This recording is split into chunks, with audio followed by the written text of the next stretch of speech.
Hello, everybody. Mike Bedenbaugh here. Today is both a sad day, but also a joyous one with the memory of my and obviously people listening to this, our dear friend Deborah Smith's passing.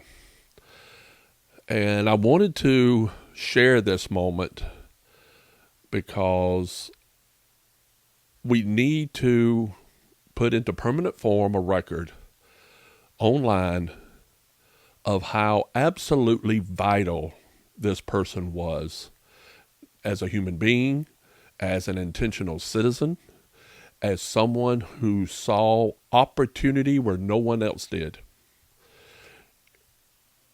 Deborah, in coming in and infusing these optimism of what the Newberry Opera House could do to the town of Newberry was infectious and vital for what Newberry could become. In fact, I would say that you cannot look at Newberry's history, and I think this is something that could go down permanently for the next several decades, that you can have BD before Deborah and AD after Deborah. Because in Newberry BD, the nicest place you can go eat was date night was at Quincy's. That was the date night place. There were not any restaurants that served wine or beer with their drinks, with their food. And you definitely didn't have festivals where the streets were alive, filled with people from all over the region coming in and enjoying the community in a way that had happened AD after Deborah. Now, did Deborah do all of these specific things? No. But her inspiration and her infusing the inspiration into what the Opera House can be and putting pride into the community that, yes, we do deserve this, changed it forever. Now, you can still look at Newberry and say, okay, well, there's still issues and still community issues that need to be dealt with. But it took, with her coming into town, a huge leap forward, a giant leap forward in the late 90s. So I interviewed Deborah when I started my podcast Perspective. I interviewed Deborah in 2023. And because some other events, I only had the budget for 10 episodes. And I had some things pop up with some preservation issues in Aiken that I actually had to bump her interview for those because they were very timely that I had to deal with then.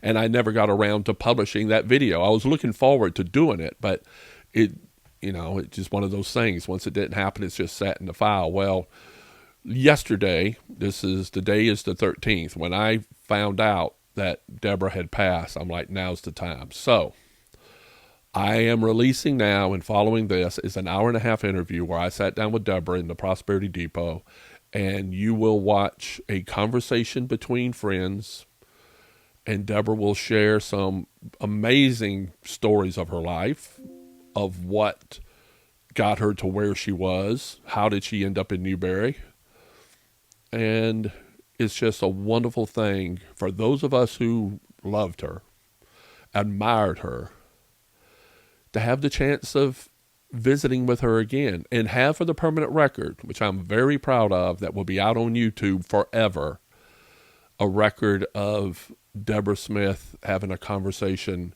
about community intention. So without further ado, enjoy my visit with Deborah Smith. Hello, Deborah Smith. Hello, Mike Bedenbaugh. How are you? I am fantastic. You because are. You're in the room. Oh, gee. Oh, dear. So, Deborah, let me do my best to introduce you to everybody. We'll have a little bio on the recording, but Deborah Smith came to our community to help energize our community through the arts with a revolutionary idea that an old, somewhat neglected 19th century French Gothic opera house that had not been used for those purposes in decades could be revitalized as a state-of-the-art entertainment facility in Little Newberry, South Carolina. Somewhat underused. They were shooting pigeons up through the roof. I'm not kidding. So, this was one of the most wonderful moments in our community when this energy started happening, and when you came and entered our community and changed it. Oh, I didn't, but you did. There were a wonderful group of people that did. Yeah. And that was what made me come down here. It was so exciting when you actually found people that loved their community more than themselves. And that's what I found. Yeah. And they proved it. They proved it. That's amazing. So let's go back all the way to the beginning.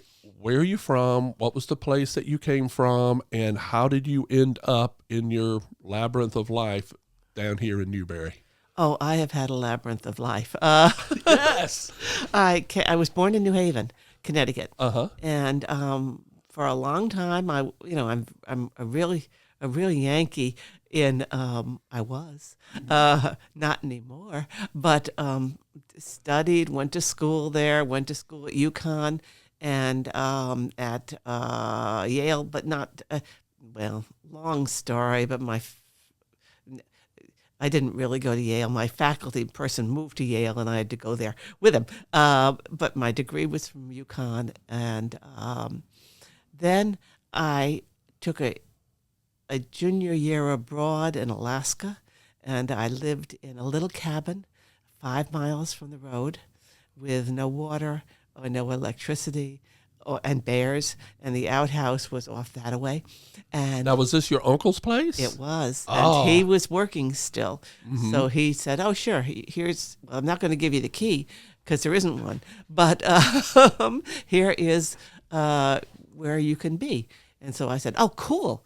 And here's your 30-06. You should take it with you when you go to the restroom. And the water is down that way about 1,000 yards on a little creek, and it runs most of the time. And there are the buckets, and have fun. So what compelled your uncle? I assume he was from Connecticut too. Yes. What compelled him to live up in the wilderness of Alaska? He was a forester. He went to forestry school and mineralogy school, Uh-huh. and really outdoorsy.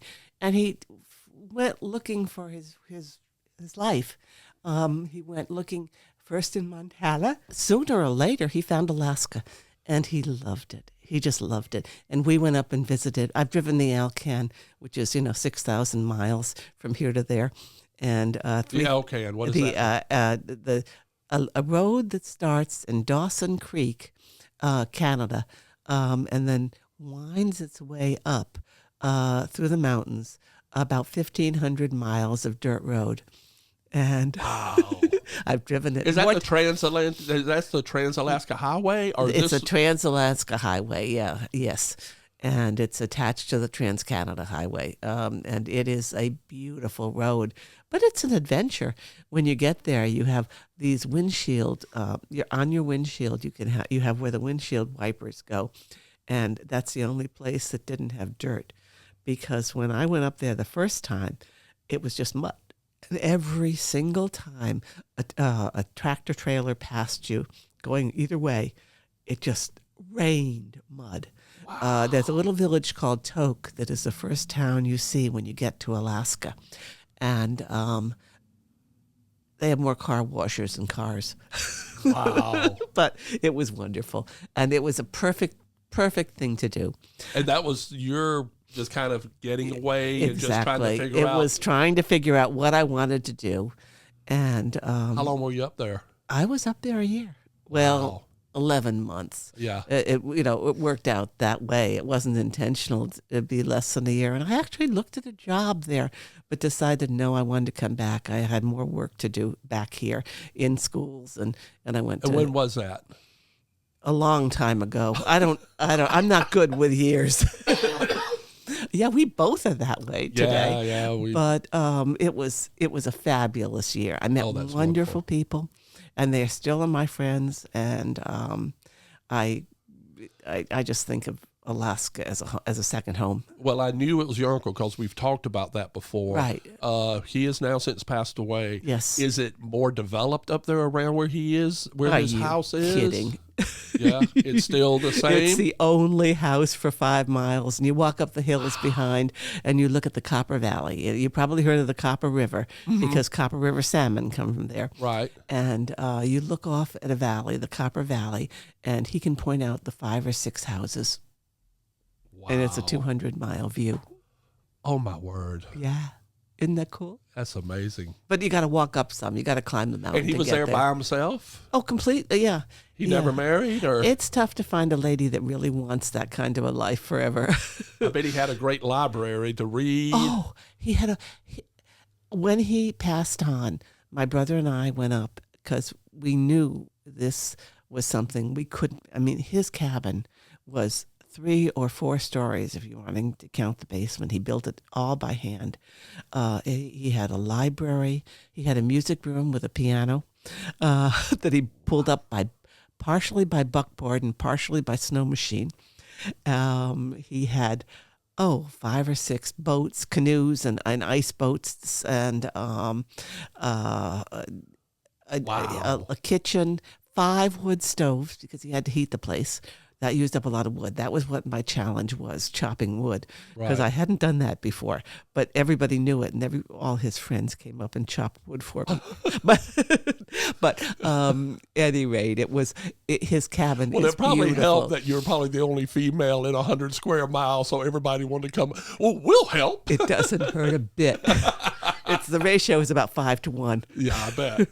Oh, that's so wonderful. It was a year of discovery for me. It was wonderful, and I was happy that I could do it on my own. You know, I could live there. I could do this.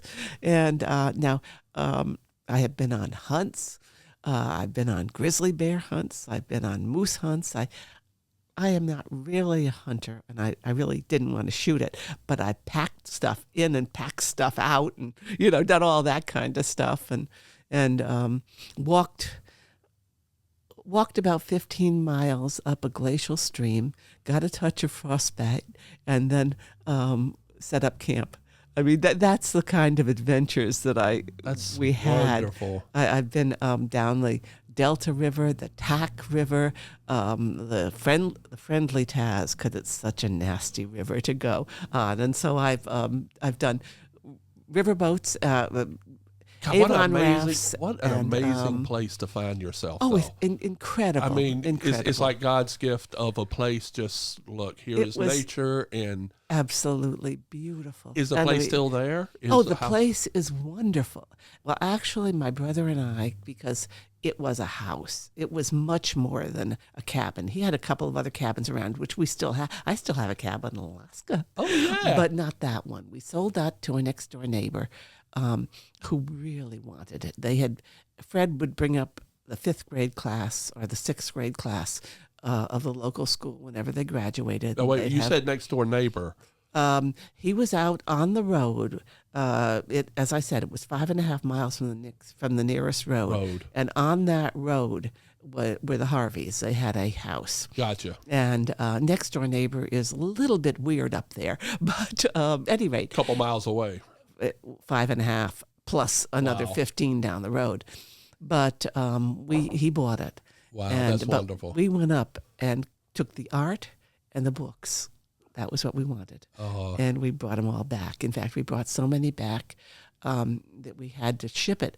We had a 1,500-pound shipping crate that sailed through the Panama Canal and arrived in Connecticut about 7 months later. And that's because but there are books. Yeah, he passed away like 10 years ago. No, it wasn't only. No, honestly, both my mother and my uncle had been living with me here in Newbury.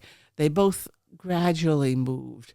Mother would come and visit, and Fred would come and visit for a month, and then he'd leave, and then he'd come back and stay for 2 months, and then he'd leave, and that kind of thing until it just got too much for Yeah. him to drive back and forth. One of the last times he went up, I drove him, and it was fascinating. I loved it. It was over Halloween. Oh, I remember that because I remember seeing the Halloween decorations, and we had a wonderful drive. And one day, up in Saskatchewan, I think it may have been someplace else, we had an ice storm, and everything was completely iced over. And one bit of closeness to Newberry, Fred had bought the family car from McSwain Evans. Oh, my word. Yes, he liked the size of it. And McSwain Evans is the local funeral home and a local family. Is the car that drives people. Yeah. It wasn't the hearse. It was the living people. It was the limo type of car. It was. Yeah. And he thought, this is just what I need. It'll carry everything. I can put more sleds up on the top. And so we were in that car, and the roads were terrible. I'm a good driver, and I drove most of the way. But Fred, my 97-year-old Fred, want me to drive? He never said that before. So the last trip he went up to live up there by himself, he had hurt his arm. He had done something to it. Yeah. And he didn't want to drive by himself. And he was 97. Yes. And my brother and I took turns going up every year. One year he'd go up, and one year I'd go. It was my turn. That's amazing. So we drove, and he drove that day when it was so slippery. Wow. He said, I'll drive. I know how to do it, which I guess meant I didn't. Wow. But yeah. Oh, and that was wonderful. a fascinating year too. I shouldn't. Oh, I'm wandering, but that was the year of the Great Denali earthquake. Ooh. And Yeah, that was like 64, I think. I think that was the bigger one. Okay. That was the one that took out Anchorage. That was the one where you see the Penny building falling into it. This is one that did not get that much publicity because actually it was centered just outside of Salina, which is where Fred's little village of 43 people was, about 40 miles from his cabin. And I had never been in an earthquake before. And all of a sudden... It's horrifying, isn't it? Well... What was it? How was it? No, it was interesting. Yeah? All of a sudden, we were sitting at the kitchen table, and things started shaking. And I said, "What's that?" And he said, "I think we're having an earthquake." And then all his kerosene lanterns, which had been firmly attached to a wall, they had little leather bands that went through it that kept them up there, started falling. And you could hear the books falling. And he said, "We better get outside." And he said, "Take a rifle. Make sure you have shoes and a coat. That's all you need." Wow. And because we had slippers on. And so I grabbed my rifle. And the place was shaking the whole time. Oh, everything was falling apart. Falling down Off the shelves. Yeah, off the shelves. And we went out, and at first, the only noise was the swish of the trees as they went back and forth. Swish, swish. I mean, these are pine trees, and they were just bending to the ground, back and forth and back and forth. And then what was a little bit scary, that was the only time I was really scary. I was scared was up in the mountains. You could hear avalanches coming down. And I thought, oh, that's not good. We're sort of underneath all that. And then we looked out at the lake. He was on a mile-long lake, and it was tipping like a bowl. It was like a bathtub being swished. The tide came up 17 feet and took out all of his canoes. 17 feet. And you could just see it. And it was icy. And the ice was still early. And the ice looked like cards being shuffled. They were all, it was fascinating. How big was it on the Richter scale? 7.9. Wow. It was That's the biggest huge. one this year, that year, anyway, in the Americas. It was huge. It was huge. And it went on, well, like for 7 hours, but of course it didn't. It was almost 3 minutes. I mean, Fred said that's the longest one he had ever heard. That is amazing. It was incredible. We went out and looked, and his cabin stood. He built it on a rock, and yet you could see where the posts that had moved 3 inches or so. We had no canoes. We had lost all of that, but he found them over the next year here and there. Up in the woods or wherever the water washed them up. Mostly in the lake. The water had just washed them back down. And it was fascinating. I am so thankful I had that experience, because one person, a 7.9 earthquake would take out most cities. I mean, it would be horrible. And I mean, even the San Francisco earthquake wasn't even. Well, they didn't weren't quite measuring it the same way back there.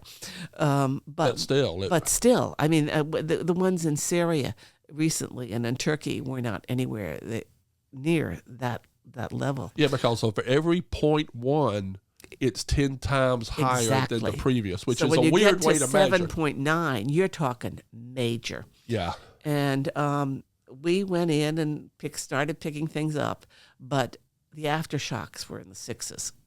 There were, anytime you have an earthquake, you have aftershocks. And they kept, I put the books, I had a bed. Every time you put the books up, they fall back off. Right on my head. And after a while, I just left the books there. I tried to pick up for Fred because he wasn't much of a picker-upper. And neither am I, as you know, as you've seen my office. But we put all the lamps back, and we tried to make everything work. And finally, the second day, I said, Fred, I got an airplane to make the next day, and I think we maybe ought to start heading out because we don't know what condition the roads are in. It was really interesting. We turned on the radio, and we couldn't get Anchorage. Anchorage did not come in.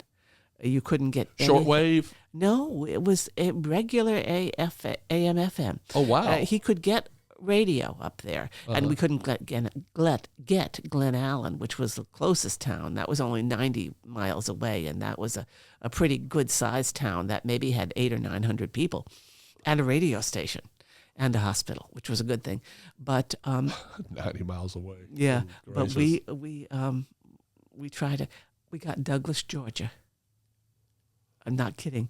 That was the only station we could get. Well, it was something about AM and somebody can put in the comments how this works, but something about how AM bounces off the atmosphere and can bounce around. I remember being a kid listening to Wolfman Jack from New York. Yeah, from New York down here during the night. Yeah. On Friday nights. Yeah, exactly. Wolfman Jack made it everywhere. Yeah. Back then, but Douglas George. Nobody can explain it because all of Fred's scientist friends, because he was with BLM, the Bureau of Land. A different BLM, Bureau of Land Management. And they said, oh, that's weird. You couldn't get local stations? And no. So at any rate, we started out, and about a quarter of a mile from the cabin was a new chasm down about 50, 60 feet, a crack in the ground. In the earth. And how wide was it? 20, 25 feet. So there was a hole. In the ground. How'd you get across it? Oh, we climbed. What else could you do? So was it a cliff that you had to climb up? Yeah, and down. Oh, down and up. Yeah, and we couldn't go all the way down. We had to go over the. So you didn't have a vehicle. You hiked. Oh yeah. No vehicles. In the winter, you could get up there with a snow machine, but the ATVs didn't do it then. In the mud. No. And so we hiked. We hiked and we carried all the food in. That was one of the reasons that both Kent and I my brother and I wanted to go up there with him to make sure he had enough food and carry stuff in. So I tell you, just listening to this, it just makes me understand why you were so resourceful coming to Newberry. That is amazing. But I mean, we made it back, and everybody's. One last little item that I will tell you about. It was, I think, November 2nd, I think the earthquake was. I'm not sure. And we went in. Fred said, I should vote. And by this time, it was the 4th or so. A couple of days after voting, And we went down to the city hall, which was not a city hall. It was a gas station and general store with showers for people that came in out of the woods. I had never. It is a new experience to take your showers in a gas station and rent them. Wow. But the guy said, "Oh yeah, we were waiting for you. We thought you'd come in sooner or later. We're not going to send him in until Joe Blow up on Thor's Mountain gets in. He always comes in too." So the votes aren't counted until everybody gets in, even though. Well, who knows what they do in Anchorage? Yeah, That's another world. Yeah. But the guys in Glen Allen weren't going to count them until all the people that usually vote had that's voted. cool. That's Anyway, cool. so I made it back and made it fine. And Well, it I was- mentioned horrified because I was in Northridge when my first wife and I were out there seeing her mother after the Northridge earthquake. that was a big one. That was a big one, but I was laying in bed taking a nap, and there was an aftershock. And the aftershock was like 3.9. Yeah. Just a little vibration. Right. It just made me stop. Yes. And it just showed how absolutely you had no control. No. The earth was moving. No. And it just really Interesting. dawned on me, and I just had to sit there for a while in shock going, oh my gosh, just to experience that. Yeah. Yeah. So Yeah. I could imagine a Oh, 7. it was 7-9. But 7. anyway, Yeah. all right. I said I was only going to take one more. There's one more story that's worth it. I had bought Fred a satellite phone. Now, he was not at all technological, but he learned it because he needed it. You know, You had to have some You had to contact. have, and that was the only thing that would work. I mean, you had, and they're ungodly expensive, but it was life or, it was one of those things that he needed. And so they were very hard to use, and they were this big, the old Kyocera ones, and you had to point it up and find the satellites. You could hear the Doppler or whatever. Yeah. Yeah. You had to go find a satellite. When it found it, then you could connect. And we connected, and I called home, and I called my mother, and my brother was with her at the time, which was lucky. And I said, "Don't worry about us. We're fine." And they said, "Of course you are. Why wouldn't you be? What's going on?" They hadn't heard the news. They hadn't heard. Nobody heard the news. And I said, "Well, call Jimmy Wiseman. Otherwise, he may hear the news, and tell him I'm fine too." "Yeah, he's your boss, isn't he now?" and then the Wait a then minute. the- This happened while you were here at Newberry on a Yes. visit up there then? yes. Oh, I thought you were still talking about when you were up No, there. oh no, I never had that earthquake. No, this happened. Well, Fred was 98. I mean, When the 97 earthquake hit. When the earthquake hit. This Oh, was my- this is fairly recently. Yeah, Oh my gosh. last 10 years or so. Oh, Yeah. wow. Yeah, and so and then the satellite moved on. You knew with those satellite phones, and you didn't have long. But I was so surprised. What's wrong? Why are you all right? I didn't know I was scaring them more than I had. Oh my had. gosh. But any rate, so all of that worked well. But that was an experience that I will never ever forget. So that then propelled you into what? What then when you came out of the wilderness of Alaska, did you have a sense of where you were headed then? Boy, I better head back to Newberry. I've been Well, gone well, a long time. Not the first. I'm talking the Oh. other time. I'm talking from the beginning and how you got into the arts and how you ended up coming to Newberry the first time. Well, it was funny. It was a life-changing experience in a way, but it wasn't all that much. It was just normal. I mean, I felt much more comfortable in myself. I figured I could get into most situations and take care of it. That was what I gained out of Alaska, aside from wonderful friends and wonderful experiences and all of that. I felt more capable of myself. Understanding challenges can all be overcome and It's all figured it's all out. just part of, it's the next step. Yeah. Go do what you got to do. Yeah. So there's a bear between you and the outhouse. Hold it or shoot it up in the air and chase him away. One Yeah. of the other two. Wow. Oh yeah, but I had lots of experiences, but you don't need those. So but, before Newberry, so let me just say this: the first and you could say if this is apocryphal or not, but this is what Jimmy Wiseman loved to say. And Jimmy Wiseman he wasn't the mayor. No, he was a city councilman, and he was a dentist. And he was a and dentist he was in chairman of the board. And he was chairman of the board that they had for. Yes, that's your water. It's my water. Yes. Oh, and I didn't have to go carry it. That's right. So, and Jimmy Wiseman was on city council, and he was not heir, but his family had the Wiseman Hotel in town. And he was born there. And he was born in the old Wiseman Hotel that ended up being demolished in the 60s or late 50s. I never saw it. It was before my time. Yeah. And I think that always struck with him on a sense of his tragic. Yes, but he had also spent time. His father was a hotel man, and as well as mayor of the city. And Jimmy had lived growing up in the old Newberry Hotel, which the McDonald's have just renovated, that building. Oh, okay. So Another new, because there was two big hotels downtown. Yes, there were. And I guess he had connections with both of them. Yeah, small town. Yeah. Either connections or cousins. One of the two. But Jimmy called me, and I came down, and it was fascinating. Well, let me see if this is true. So Jimmy told me Of course it is. That he was sitting there and they had hired. Okay, so first let's go back. So the Newberry Opera House, it's a French Gothic revival, one that we believe is one of the most beautiful opera houses with its design.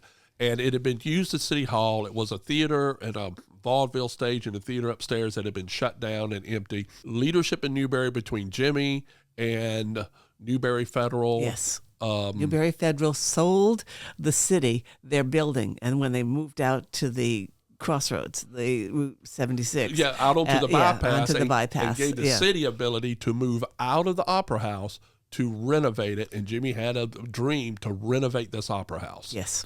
And so they hired, and he told me they hired a consultant, and it got to the point of saying, okay, well, here's the people that you should hire. Here's the top people in the country. But remember, you're in Newberry. Don't worry about the people at the top. Just go down, start at the bottom, and see who you can get to want to come to Newberry. And so Jimmy told me, he said, well, I saw who was at the top of the list, and I saw she was in Middlebury, Vermont. And he said, and I waited for her to see when the worst snowstorm or cold weather was up there. And I called her up and said, well, what's the temperature up there? He did. That's exactly true. I had taken a job in Middlebury, Vermont, and built them an art center. And I thought, for Vermont, what could be more idyllic? It's wonderful up there. It's a college town, wonderful environment. Everything about it was charming. The president was fabulous. He was a Southerner, by the way. It was. Yes. I love Vermont because I was up there at Russian school in Norwich. Yes, I know Norwich. Yeah. Good Near military academy. But during the summer, it was a intensive Russian language school, all immersive, near the floating bridge. Oh. So I love Vermont. So but you were up there. I was up there, and I thought, when I took that job, I moved from the Stanford Center for the Arts, which was a major facility, 2,500 seat, a brand new building with a 600 seat, a television studio, the public radio for Connecticut was in there. This was a big deal. And your job was basically I was general manager. To make this place work. And then they hired, and then I got tired of that. You can only. You can do it, and Stanford wasn't a whole lot of fun, and I had a choice of either probably staying there my life or moving on and looking for a new adventure. So I went to Middlebury, and where it seemed perfect, except it wasn't. Yeah. Why? What was the tenure system? I hated. Middlebury is one of the oldest colleges in the country. It is intellectually wonderful. It's a stimulating place.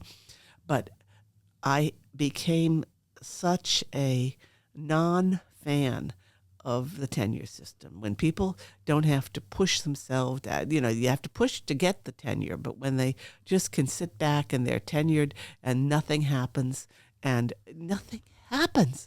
is just horrible. I had The great incentives were visions of making Middlebury an arts center, a real arts center, because they did languages.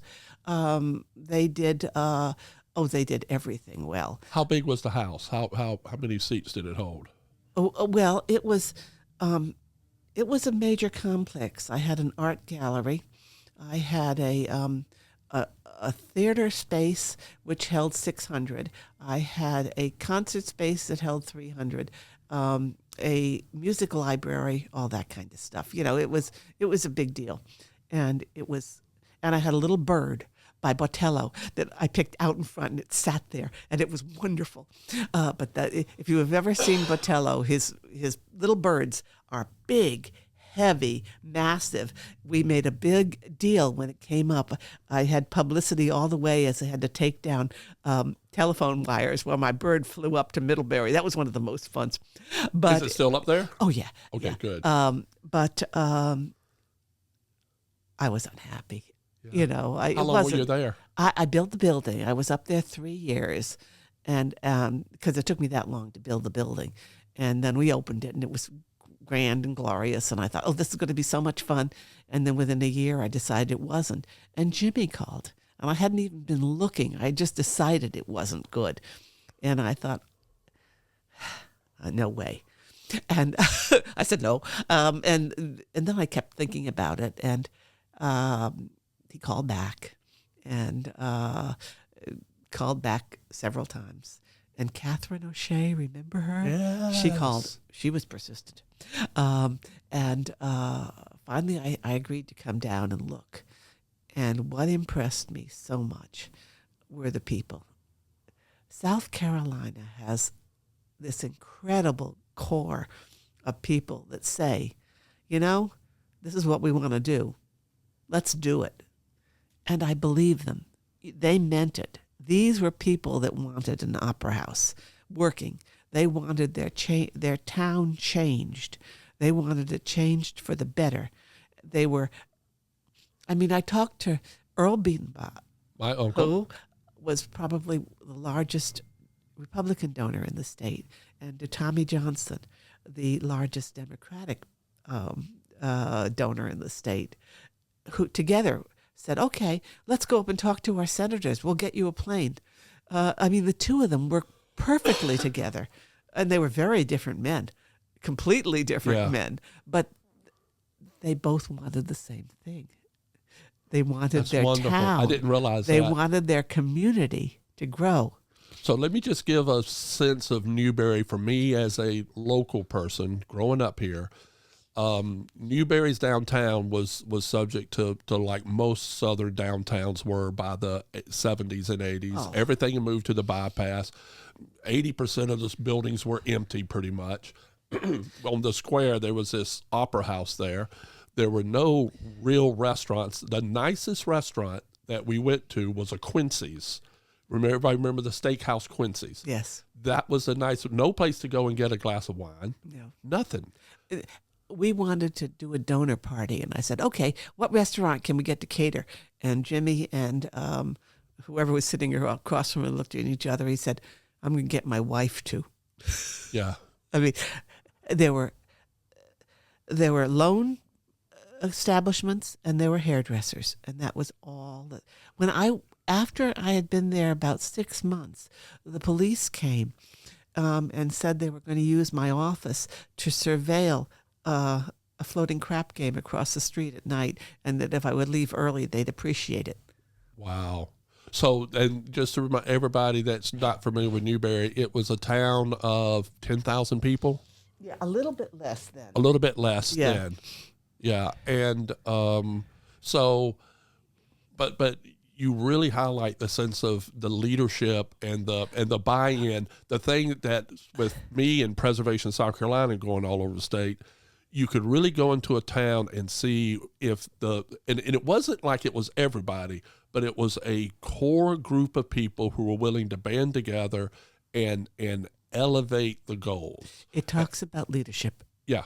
And some towns just aren't ready for that yet. All they do is talk about the complaints. And, when you go in a room with leaders and they make jokes about, I wish I could win the lottery and we could do whatever, you walk out. Exactly. It's done. If that subject, that's not the way you raise money. They ask first step, second step, third step.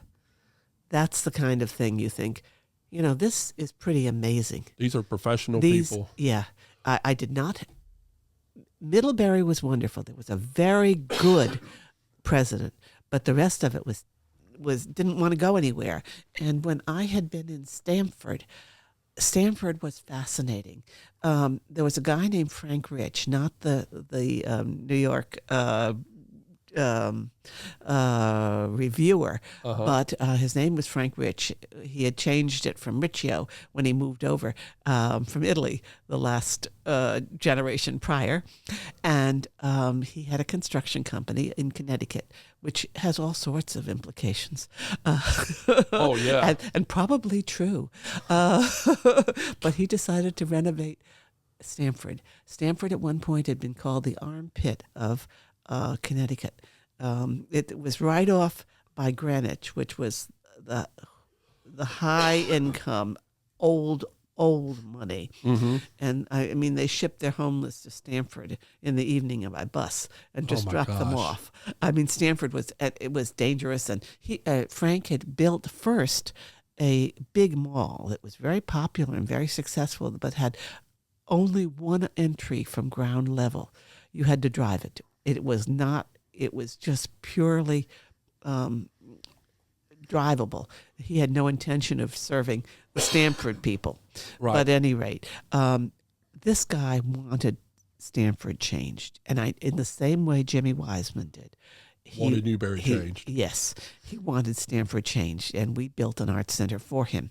And then we bought another old building, and we populated it, and restaurants came like that because the money was there, and I had people like Milliken, the guy the one who was arrested for short bonds, and the guy from GE whose name I knew very well, just on my board. It was really scary. These were national board people. And what was the name of the place? The Stanford Center for the Arts. And it was... So it didn't exist at all beforehand? No. We first... we had to buy the buildings. And then there was an old community theater. Well, better than a community theater. One of the ladies who became the chairman of the NEA was on the board of that theater, the Hartman Theater. But we bought the building and displaced them and tore the building down, and then let them rent in our new building that we built. And then we bought this 2,600 seat house and filled it. We filled it constantly, and we filled everything. It was really working well, and Frank was amazing. I mean, he was supportive. And how long were you there? Oh, I was there 10 years. It took 10 years. It took a long time to get that thing up and running. So is that what helped cement the reputation you had when this consultant had his list? That was it, because it was a big deal. Well, I'd also started. The first job I ever had was at the Schubert Theatre in New Haven, the old Schubert Theatre that had all of the openings. So the first job, meaning you went in first job as manager? I went in as an assistant to the manager. The manager was a fascinating guy who had done Broadway, and he had never done anything else. And I wrote him a letter. This was when I came back from Alaska. I just wrote him a letter and said, "Hi, I live in New Haven. You're going to need me." And he had sense enough to realize he was going to need me.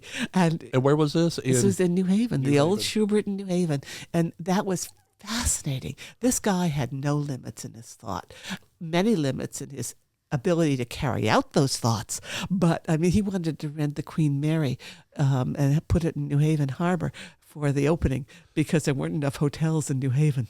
But it was his inspiration and imagination that pushed it. One of the things, and I think so many people forget, I had this conversation with someone, when they talk about what's, societal problems and what's the problem with this or that. And it always boils down to, we've lost our imagination. Yes. Right? Because, and people like that are idea people that throw out a dozen things. So many people condemn them. But what I tell, condemn them because they're all dreamy. But what I tell folks is when they're saying this sort of stuff, I say, well, you know who before the 1970s was the home run king? It was Babe Ruth. Who was the strikeout king? Babe Ruth. Really? Yeah. Wow. Yeah. Interesting. Yeah. So it's about full-blown striking as hard as you can, impassioned, imagination, skill, and grabbing hold of, and that's when opportunity can coincide. Impassioned. Yeah. That is so key, and I was so lucky. I have been so blessed in all of my jobs. I've had very interesting leadership. The chairman of the board is an important thing for an arts person, and Frank Rich was a little short Italian, probably mafia. Who knows? I certainly don't and didn't want to know, but we got along beautifully. He had walked part of the Appalachian Trail. I mean, he told me all his stories when I was up there telling him I needed more money. Then he'd tell me. So did y'all have to raise a lot of funds, or were you fortunate to have Frank be able to fund? Or he would not fund that way. I mean, he gave us $1 million, but it was a $16 million project back then. That was a lot of it. I will always remember there was a depression in the 90s. Right. And the late 90s. The late 90s. That was when I was up there, and a friend of Frank's, who had promised us $1 million for the building camp, went bankrupt. His construction company went bankrupt. And I thought, well, there goes my $1 million. Wow. I got a check about 3-4 weeks later for $1 million. What I learned was bankruptcy has different meanings. Especially those who know how to work it. Jeez. But yeah, wow. I mean, but Stanford had Xerox, Stanford had GE, Stanford had Champion. So it was basically a corporate head, but all that I learned from Frank how important it was to bring in industry. Yeah. Frank knew it was, and he went out and recruited. He recruited these guys and brought them in and built them buildings. I mean, he gave them buildings in Stanford so that they would have their jobs and their helicopter pads to fly in. And at a place like Connecticut, you have the proximity of the huge urban centers that could be an easier thing to do. Believe me, it was much easier. But we have Samsung now. Yeah, Newberry does, yeah. It was fascinating watching him and what I learned about economic development from Frank was it's sitting across the table with a guy and telling him why he should move there. And not some corporate decision, but because the community wants him. The people will come to work because the government wants you. Because it is a place where you can bring up your families and live. That's the key. It's about the personal connectivity to a community. Do you want to live here? Yes. And then the anchoring of that. Now, one of my philosophies that I've talked about with economic development folks here in Newberry, we live in a world where you have to have mass production of things. You can't drive a car that's made in somebody's backyard shop. It takes huge corporations to make many of the things we have to have. But also, it's important we don't forget the importance of small entrepreneurs that can come in and build businesses around also. And so what? Exactly. But often these chairmen of the board, these high-powered guys were that entrepreneur early. Well, that's it. And you go back and remind them that this is what you're in it for, that you're in it to make it work and make it grow and make it exciting and make it a good place for your people to work. And they come. Which is especially if you have the workforce available there for them. Yes. Which is a huge thing. One of the things that when I had my company Post No Bills back in the 90s, back when we first met, I was asked to be on the development board. And one of the things I told him was, if you put me on the development board, I will support going and getting the golden shovel moments of big companies coming in. I fully support that. But I want equal time to focus on a quality of life so that we can attract entrepreneurs who want to start businesses. Yes. Because I'd rather have, if there was a choice between one business that hired 500 or 50 businesses that hired 10, I'd rather have that. Yeah. And in a place like Newberry and these rural towns outside of this, you could do that if you build the systems of a quality of life where people feel like they're in an environment they want to raise their family. And then if your startup business is interesting, it will draw people to Newberry. Right. That's which right. Is which is exactly what. That's right. Which is exactly what happened. So you came down. You made. When was the moment that you realized you were going to move to Newberry? It just happened. Jimmy told me I was going to, and somehow I believed him. What a salesman! Yes. I mean, it was. I came, and the first trip. No, it was. It took a while. Yeah. But once I came, I decided the people I met were going to make it work. This was what I want. I could not make a difference in Stanford anymore. I mean, that was Frank's job. Yeah. Right. And I couldn't, I could not move the system in Middlebury. I just didn't, I couldn't move it. It was cemented in place by too many people that would be threatened. They had too much buy-in to existence. Yes. Shortly after I left, not because of me, but the president that I like so well made the same decision and moved to Beaufort. Beaufort, South Carolina. Yep. Oh, my word. He wanted to be close to the Southern Library at USC. And then he became president of Sewanee, the law school. In USC? No, in wherever it is. Sewanee, there's a big law school. Okay. Tennessee. Oh, wow. Yeah. Is that the one I'm talking about? No, okay, it's a big one. Any rate. But he felt the same way. He wanted to be able to, he said to me when I left he said, don't go to Newberry. I've been through Newberry. There's nothing there. But the South is a good place to go. He understood that the South was hungry. Yeah. And I loved that. And he was wrong completely about Newberry. And he came back. He and Walter Edgar were good friends. Oh, good. And they came together many times to the Opera House, and which was fun. That was good. Yeah. So you came here. You realized you're staying. What did Jimmy do to try to help accommodate you to get moved in? Oh, he got me a house. Yeah. Yeah. He didn't give it to me, but he got me a house to live in 6 months, and about 5 years later I bought it. Yeah. Because it was easier than finding anything else. I did look at some of the wonderful houses in Newberry, on Boundary Street and and on Caldwell Street, and they were inexpensive. I mean, from Middlebury, Vermont, and Stanford, Connecticut. They were less than the down payment on a house, but I mean, I could have gotten one of those mansions for about $200,000, but you would have had to put $500 in. Yeah, I didn't have that kind of resources. That wasn't for me. So I got a cute little house. Yes, that looks like a hobbit house. I love it. Yeah. And it wound up with enough bedrooms. I had to shift things around, but for everybody. When they all decided to move down with me. So what was the steps then you figured that you had to take to make this shell? Well, I mean, I had. Let me say one thing before you start, because the one thing that impressed me, and this is another thing Jimmy was telling. We talked all about you on the side, and the one thing that was kind of the story, an archetypical story that went out to the community, was when you came in.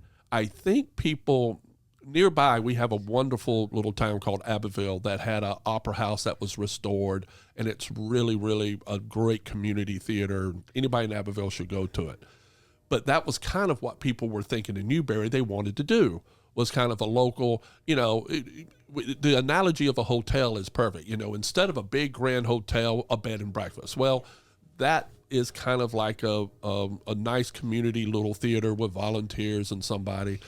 But you came in and basically communicated, well, for you to do that, you'd have to raise $1 million. And if you raise $1 million, you could raise $6 million. Yep.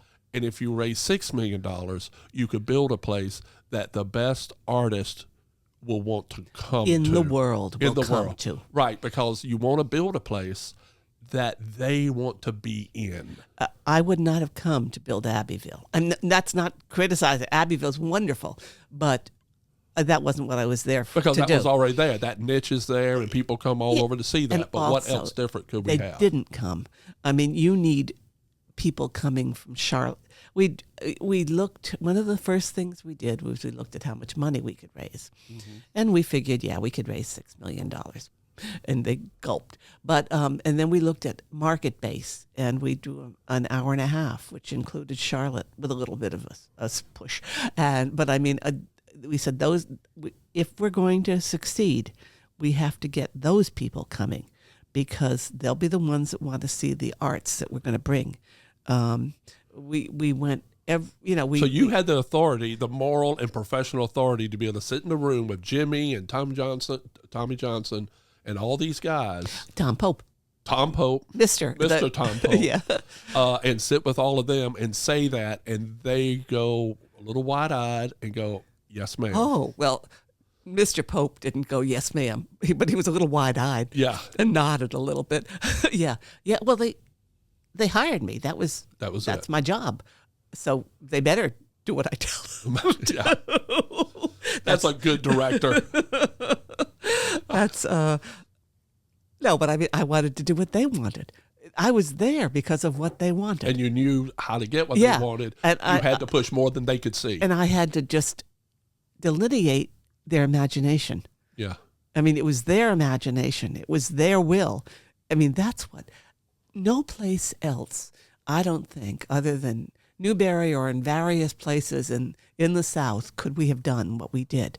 Connecticut, you couldn't have moved the things you had to move down here. So what was special about Newbury versus other towns in South Carolina? Well, I didn't know other towns. You didn't know. So, it was just a case. Well, I would say you had this leadership here willing to stop everything and make it happen. And, you say, sometimes I make a little joke that if I had said, the only way this is going to work is if you move Saluda 20 feet over, Jimmy would have come up with a backhoe and started moving. Wow. I mean, they all.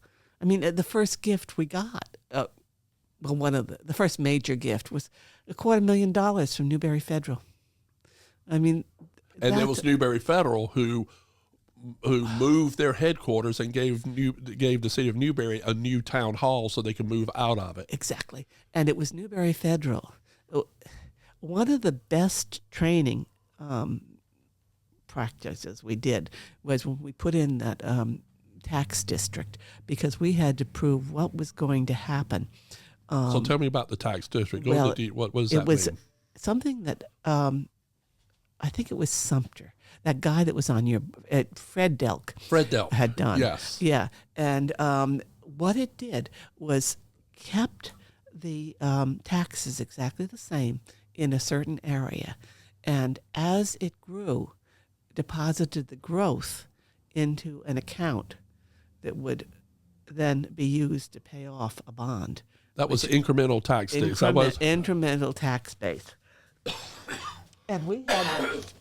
Boy, both of us. Yeah, I know. And we had to not prove because we couldn't at that point, but we had to postulate what was going to come into that tax district.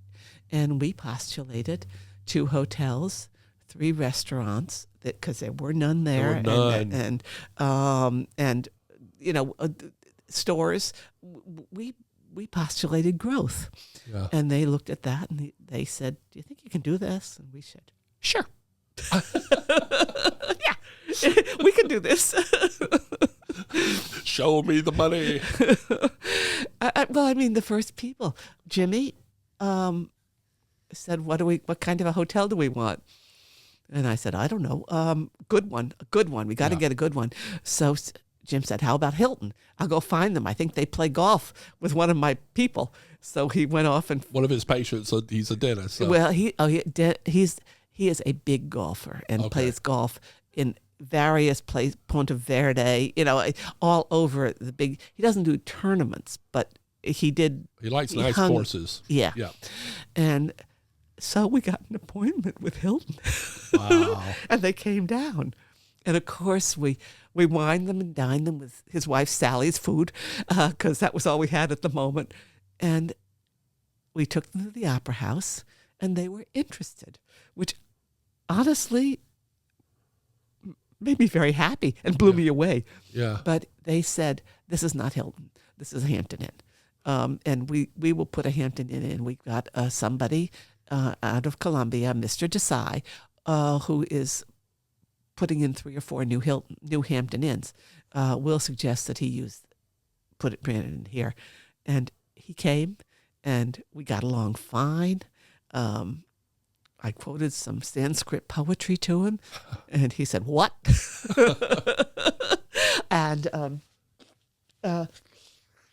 Jimmy and I think Tommy Johnson were there when they put the first shovel in at dawn. And what is really interesting is they had Hindu monks in their saffron robes there blessing the ground. Wow. Is there pictures of that? No, they didn't want pictures of that. They thought it was the wrong, they thought it was a heavily Christian community, and they thought this is something that is private, that's theirs. Wow. I had no idea. Yeah. It was. How wonderful. And it has been a wonderful hotel. So the hotel was built across the road from the Opera House. And they call it the Hampton Inn Opera House. Its name has Opera House in it, and its number is 1206 Main, which is the same numbers as the Opera House. I mean, everything about it was to be with it all was intentional and all thought out. So, and it took the place of an area. We had a tornado come through Newberry in the mid-'80s, right. And there were buildings there that were destroyed by the tornado. So this was a big vacant lot. Exactly. They didn't have to tear down any historic buildings or anything. Oh, they no, just placed it the right tornado there. did it. Yeah.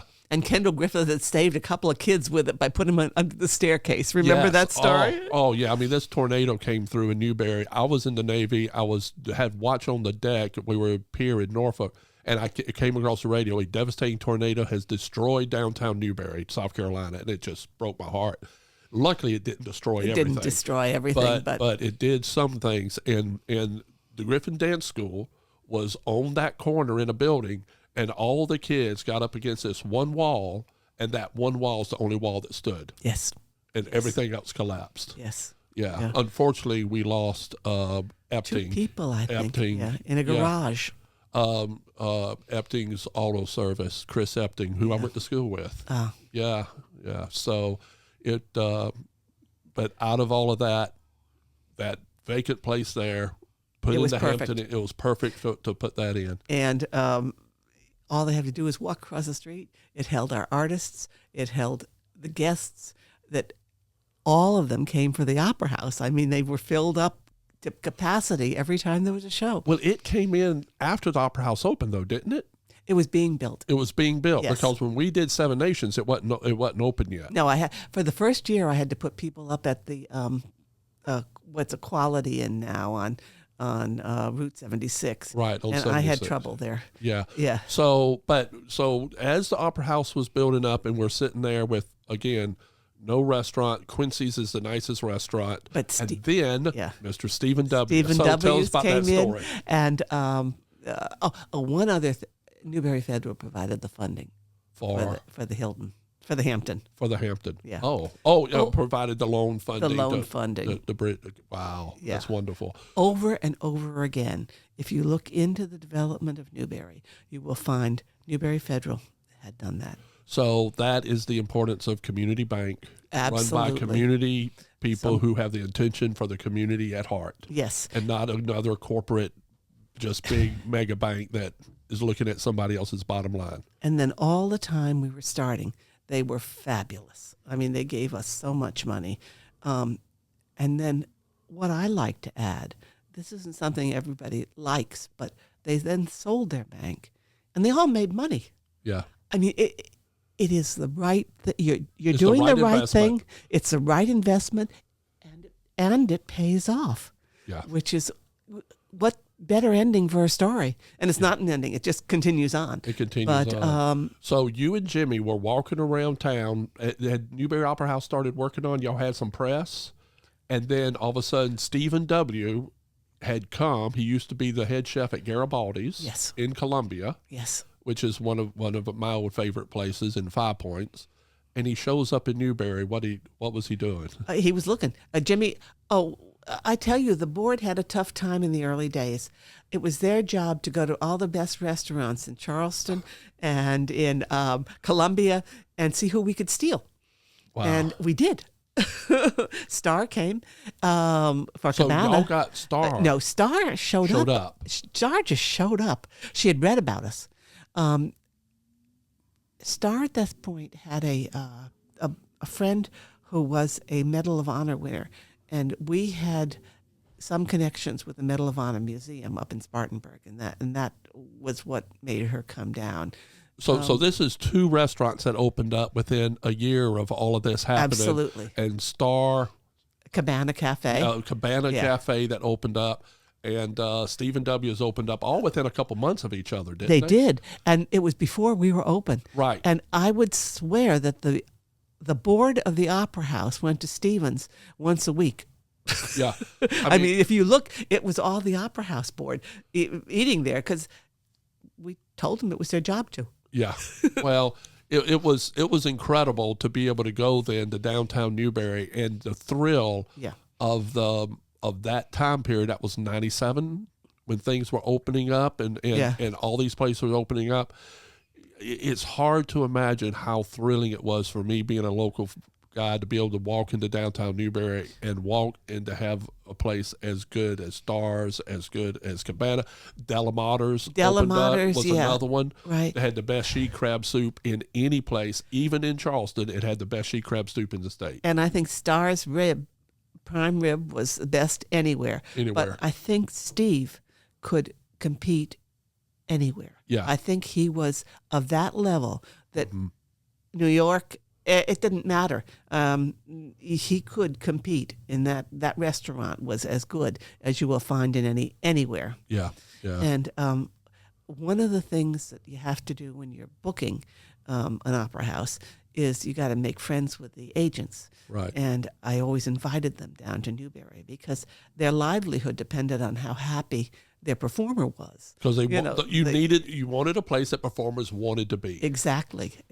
So you take them to the best room in the Hampton, and of course, Deborah Brizard, who was wonderful, showed them all around and showed them the breakfast and gave her a wonderful tour. And then we took them over to Stevens, and then the second night we go to Stars, and then we got their performers. Yeah, I mean, we really did because they felt, and I give them a whole packet of the tech specs and they got to meet Mark Sanders, who is God's gift to Newberry. But anyway, we showed them everything they needed to know and had it ready for them before they had to ask so that they would feel comfortable and enjoy. And if they enjoyed themselves, odds are, well, better than usual that their performer would. Of course, some of the performers just didn't want to enjoy themselves too much. Yeah. But the agents felt comfortable in Newberry. So out of this building that had to be pretty much completely gutted, all inside because it was in terrible shape, and gutted, and a whole new facility put back in. So it wasn't really a restoration except for the exterior. One of the big hurdles I remember being on the building was the terrible mistake people made 20 years ago in cleaning up the building. They sandblasted the brick. Yes. And thinking they were going to clean it up. And they took off all the exterior glazing on the brick of this wonderful place. And that was the first big challenge. I mean, most places would have said, well, you can't do it because it cost $1 million. Yeah. Just to stabilize, to reglaze the exterior of that building. Yes, it did. We did it, I hope, right. We did a national search for architects And an architect I had worked with before, Malcolm Holtzman, who has done major things all over the world, came down. He was just curious to see what we were doing. And on a sketch pad, drew a building that looked a little bit like Bilbao, where the opera house was enclosed in glass. And it was incredible. I mean, it was a beautiful building. And then the other one, we only had those two that we seriously thought of, was from Greenville, who said, no, we've got to save this building, and this is going to be your heart. And he was right, of course, and that was the way we went.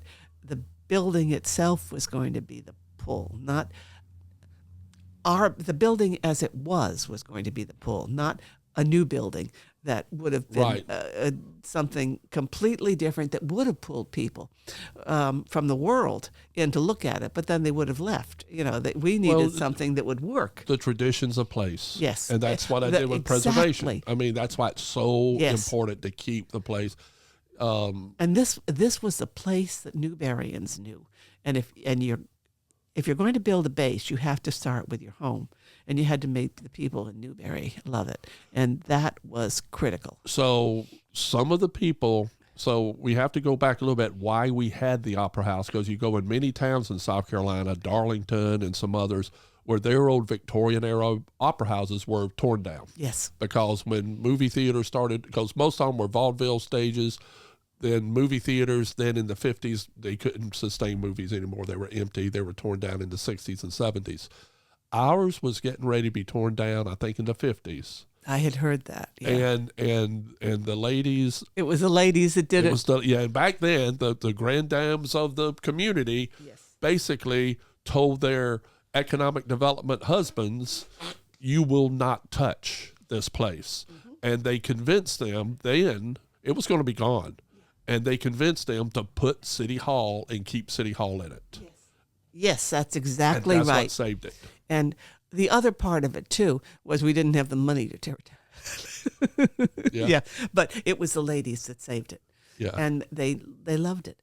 And they were the ones, or their children were the ones that came back people remember and that. Became volunteers and created the base, which we have now.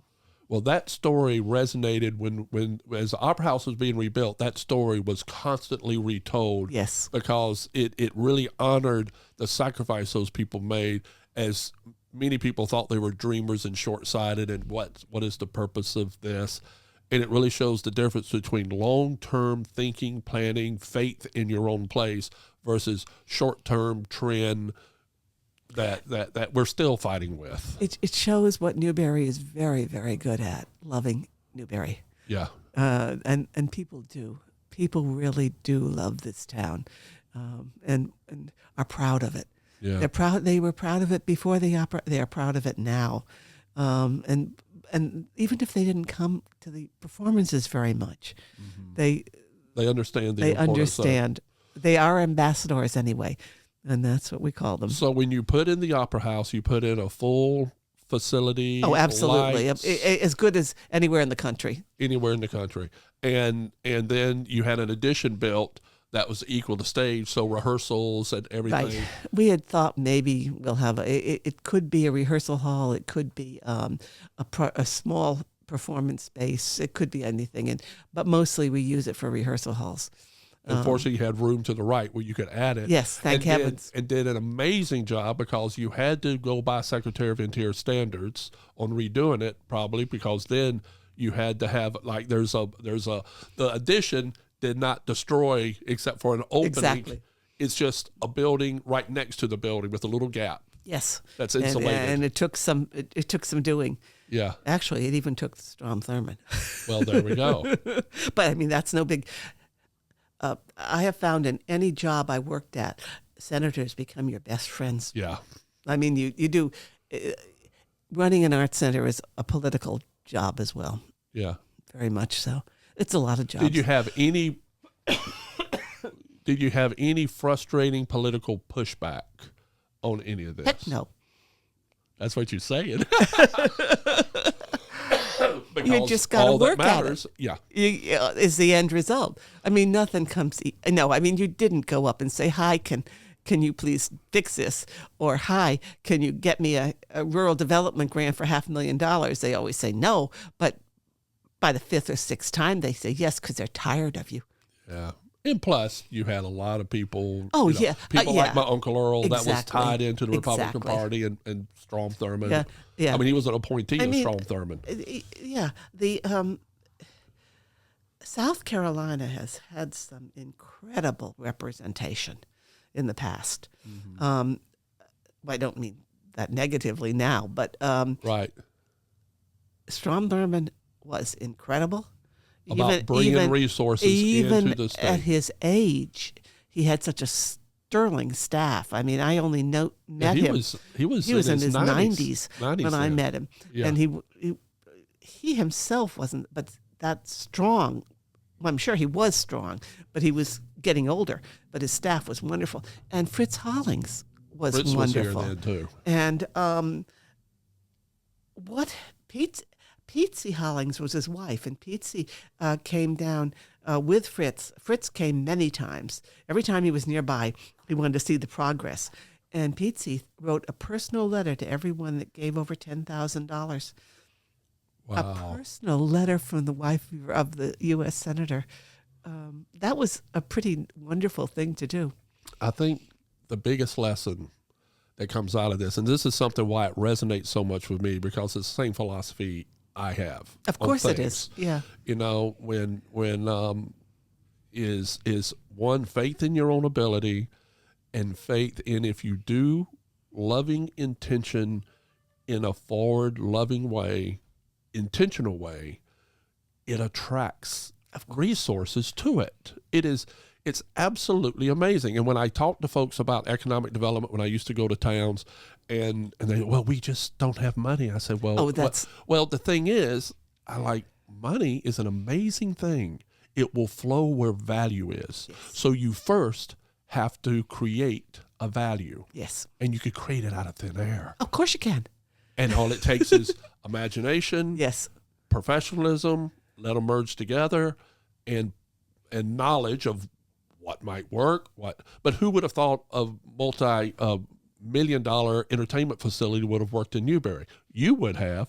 Nobody here in town understood that. No, but they did. Tommy and Jimmy and Otis Taylor, they understood. And they listened to the professionals come and say, yes, this could be bigger. Yes. This could be bigger. So in other towns, how repeatable is this type of thing in other towns? There's like certain areas where, I mean, now that this is in Newberry, it's difficult for something like this to be built near Newberry, right? Oh, heaven forfend. So it's all about filling the niches of the community opportunities and grabbing hold of that and making it your own. You could be an arts consultant. That's exactly what it's about. I do a lot of consulting now that I'm retired, and they all say, how can I build an opera house here? And I say, you don't want to build an opera house. You want to build a presidential museum because this is where Harding lived. Or you want to build the best aquarium in the world because you have fish farms that sell to sushi places in New York. Right. Or what is indigenous, exactly, and to know what you could elevate, what has meaning to your community. Yeah, and then you start thinking about what can you do with it, and how can you make it. Your word place is so critical. Yeah. How can you make this place reflect what you have already and make it better and make it world class?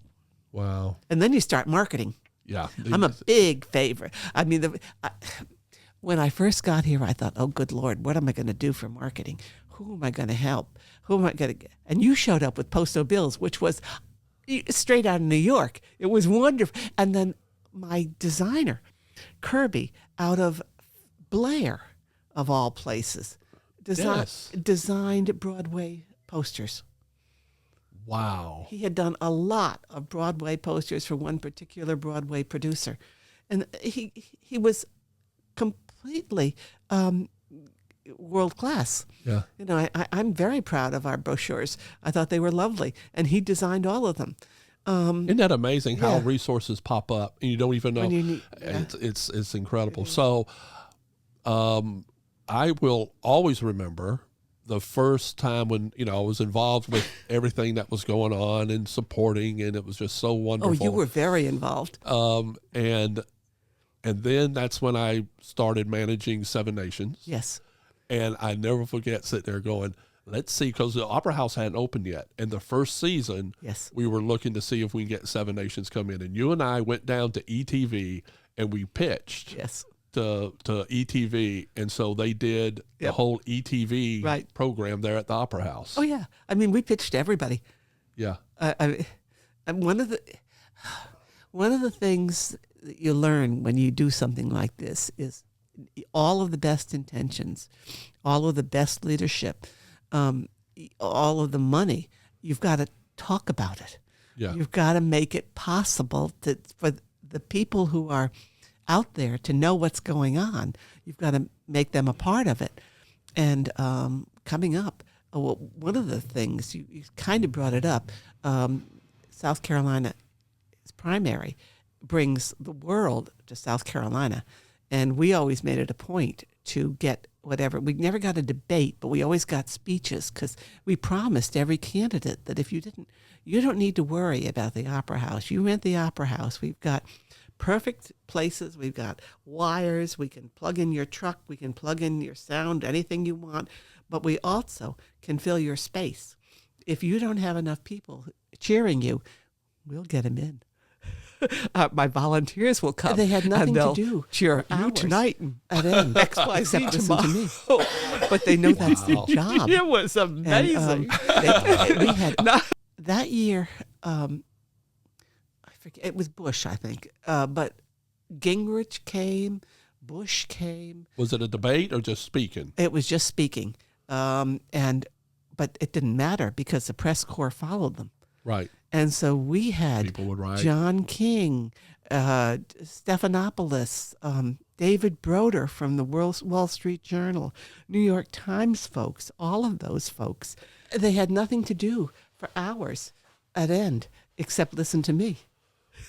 Wow. It was amazing. not that I was so good, but I had my story down. And John King for years used a picture looking down Newbury's Main Street of dawn over and over again for Main Street, America. Yeah. David Broder wrote a 2-piece article on what we were doing in the Wall Street Journal. I mean, everybody used at least something in their coverage about the Opera House. That was fabulous publicity. That's amazing. And I'm looking forward to it this year. I'm sure Ann is looking forward to it this year. Yeah, have a new director now. So you retired how long ago? You left? 4 or 5. So you ran it for 20 years. Yeah. Ran it for 20 years. And then when you retired, it made everybody go, whoa, wait a minute. Because, I mean, it wouldn't have happened without you. And you turning over the torch was an amazing moment of this is sustainable. Well, after a while, you have to have fresh ideas. Yeah. After 20 years, that's a long time. And also, Jim was getting older, and he retired from the board. And I didn't want to train a new board. Board. Yeah, that's a whole nother show of nonprofits and dealing with boards. Is it ever? But also, my life changed. Yeah. My mother, at 104, passed on. And then 6 months later, Fred passed on. Your uncle that my we were uncle, talking about. And they both have been living with me. And I looked at my life and Newbury was the greatest gift I ever could have had. Absolutely. It is. I am so grateful to Jim, to Tommy, to Otis, to all those people. It was you mentioned Otis Taylor. Taylor. You don't have a chance to change things in your life very much, and I think anybody that has that chance is incredibly lucky, and I consider myself incredibly lucky. But after a while, you get less good at it. And with my family, essentially, both passing on, I had time to do something for myself, which I had never had before while I was still young enough. Yeah. So I decided, okay, this is probably a good time to do. When the chairman of the board leaves, you leave too. Yeah, that's absolutely amazing. And just the sustainability of it, still being able to of course. keep going. I mean, no director is any good if they don't build up an organization that can continue without them. Yeah. Yeah. I mean, that's absolutely fact, because nobody is irreplaceable. Yeah, absolutely. So then, what was the passion that you are now pursuing now? Oh, that'll take...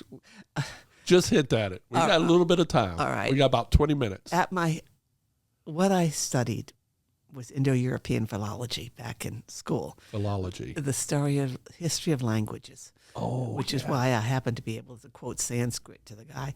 I studied old Greek, Latin, Hebrew, to be able to speak Norse. it or to be able to read it? Read it. Oh, I can't speak. I can hardly speak English. I can't. To read it. I can't speak anything. And I decided I was going to go back and look at that. And what is happening? It's very interesting. It is a rare opportunity for somebody studying Norse, Common Norse, and I did my thesis was in runes. And runes are the stick lettering that ancient Germanic tribes and used all over the continent and in England, and a little bit. It was their written language. Yes, it was, and I studied that, and I wanted to get back into it because I always thought it was fascinating, and I wound up doing doctoral studies and figuring there's no way I could ever make my living doing ancient runes, so why not go into the arts? Boy, was I a fool! But any rate, the impetus for this was Greenland, which is an odd thing, but in Greenland, very briefly, back around 800, it was much warmer then. Then came something called the Little Ice Age, about 1200. And during that period, between 800 and 1200, the Vikings came to Greenland and established farms and great little places and little villages around those farms, and wrote inscriptions. It was a population there similar to what was in Iceland, right? Yes, except maybe not Iceland as much. took and Greenland didn't, because the Ice Age came, the Little Ice Age, and the glaciers went down to the sea and chased the Vikings away because they could no longer farm or keep their cattle, which they did a lot, cattle and sheep. And now it's getting warmer. I'm not an advocate of all of this climate change stuff, but it is getting warmer. It's cyclical. The Ice Age is diminishing and the glaciers are pulling back in Greenland, which means all of these sites have never been looked at by anybody. So the ice is exposing villages and archaeological things that have never been seen by any archaeologist before, all along the coast. Now, I did that one year, and then... You did what? You went up there I went up there to do some archaeology. So how did you get up there? Well, first you fly to Copenhagen because it's Danish, Danish, right? Yeah, and then you sit around at the airport and you hope one of the Air Greenland 8 planes shows up, and when it does, you take it, and then you meet a tramp steamer that has been hired by the University of Saskatchewan to do archaeology, and then you go off. So you basically thumbed a ride with a steamer. Yep. got on it, Yeah. and just, Well, I had talked to the university that was doing it, and yeah. and you had some credentials because of your major or whatever. No, I just paid. Yeah. I had no credentials. Where'd It you was stay? too long. Either in a tent in a couple of places they had what make B&Bs, but they weren't much, or back in a bunk on the steamer they rented. Mostly in the bunks, and then you just crawl around the dirt and discover ruins, and it's wonderful. It's fascinating. You see stuff that nobody has ever seen before. Hadn't seen in 1,000 years. And I'm going back this year with the same group. Only I'm their runic expert, which is a lot of. So baloney. can you actually read it? I can, with help with my book. I had a Kindle, and I had all of my research on a Kindle. So I just looked it all up, and it made me seem intelligent. Well, you are. So so are you going to publish any of this stuff? What are you doing this for? Yeah, I'll probably publish because that's sort of fun. What an amazing full circle thing for you to start your life of trying to figure out what you're going to do by going in the middle of the woods of the wilderness, doing all this amazing things of community building with tons of people and relationships. And now you're sitting here going into the wilds of places in Greenland. Fun? Yeah. And there aren't very many people in Greenland. That is, and you go into those villages, most of the villages, and are they still Native Americans there? well, they're native Greenlanders. They're Greenlanders. They're not Danish. They're Greenlanders. Although Denmark. But they're European folks no, their background is probably Inuit. Inuit, there we go. Yeah, they have come over the ice bridge. Yeah, and made it there, and so is there any European folks still there, or no? It's all Inuit. Not until you get to Nuuk. Nuuk is the capital. What's it called? Nuuk. Nuuk. Wow. And there are a couple of, and then there are several big airports, and then in the center there's mining, but you never know them. Well, they're mining for molybdenum and lithium and rare earths. Big thing. Rare earths. So what are the big airports for? Minor. Former U.S. airport from World War II. They're former U.S. from World War II. They're still there, and in each case, we visited a couple of them, and they always had little maintenance crews that sort of swept the thing and shooed the muskox off, and and they're flyable. They may not be perfect, but they're flyable. And because we had major installations, Thule and wow. That's right. I remember hearing about Thule. Yeah, and then a couple other ones that I get the pronunciation wrong every time, Elusiat. But big airports, and they're still pretty much there because it wasn't that long ago, 50 years or so. So how much area has been exposed now there along the coast? A lot? No, a mile. Maybe. Oh, a mile. Oh, that's it. That's it. You still have this 3,000 square mile ice sheet that's there. But that mile, that's where people were on the seacoast. That was exactly where everything happened. So what do you find? Stones with you stuff find carved? Stones, you find houses, you find churches. You find churches with inscriptions on it, which you can get. The church inscriptions are easier to read because you know pretty much what they're going for. You know, the religious vocabulary of a Viking isn't that broad. Well, actually, the Viking vocabulary isn't that broad. Yeah, I picked a nice, easy language to get at. It's not. No, I mean they were hunters and gatherers and sailors and pillagers and all that good stuff. Yeah. And I mean a lot of things. It's really easy to read because it says Helmut was here. Wow. Yeah, or call Helga. Wow. I mean, it's stuff, graffiti that I'm reading in most cases. But it's fascinating. Amazing. And it proves, what it does is prove the knowledge of the runes. If you can read those things. Oh, good. This is common man writing. it's establishing his place on Greenland. Right. And it's fascinating. So all those folks then, when the ice age, they went back to either Iceland or Norway, or a couple of them came to Newfoundland. Eric the Red went to Newfoundland, and they have proven that. Yeah, and they've Lance et Meadow, a very interesting settlement up there. I drove all the way up there. That was the first thing. First thing I did after I retired was went to Alaska because we had to do stuff for the cabin. Then for my vacation, I drove up to the tip of Newfoundland. Wow. It was fun.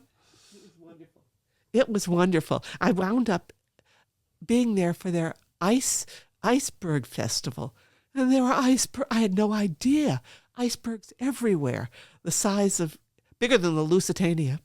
Well, the Titanic knew about those, didn't the Titanic. So that's what I'm doing now, That's which is wonderful. Aside from doing some consulting with various places, not much, because I find my interests are turning to other things. Yeah, that's wonderful. Yeah, well, it is. Deborah, Okay. It's been a wonderful hour and a half. Oh, and I'm sorry I talked way too much. Oh, but no, that's why you're here. Oh, okay.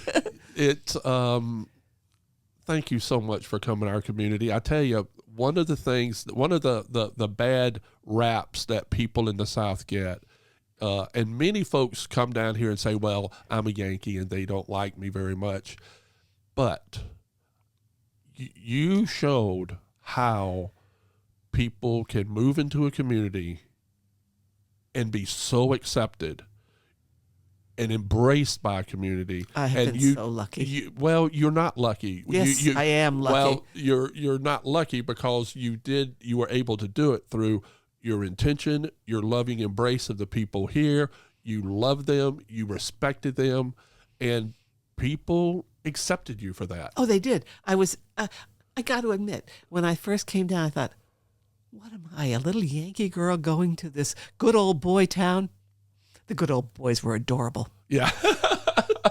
So that shows how you can change things with the right outlook, the right intention. It makes all the difference in the world. And thank you for bringing all your joy and light into our community. Mike, I adore you. You have brought so much good into this community. Not only prosperity, but Newberry and the whole. You're amazing.